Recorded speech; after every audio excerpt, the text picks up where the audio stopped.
Alright guys, did we really have to change the reflection sound? Don't get me wrong, you do need a change of sounds in a while, but really, reflection should have been changed.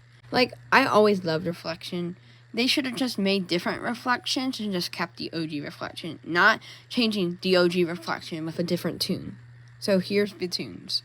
Alright, here's the reflection on the iPhone 10.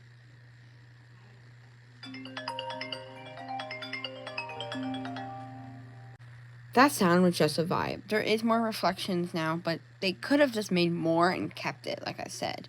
Now, iOS 26 reflection is pretty nice. Not my favorite, but...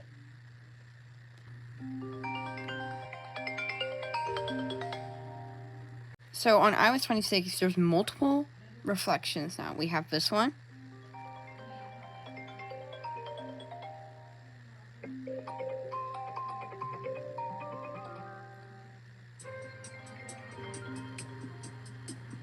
This one's a little bit longer.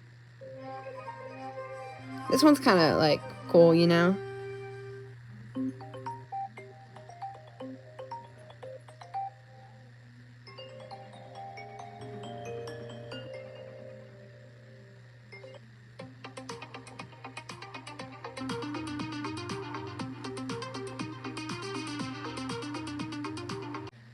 The new ones are a little bit longer. Like, as the list goes down, it gets longer.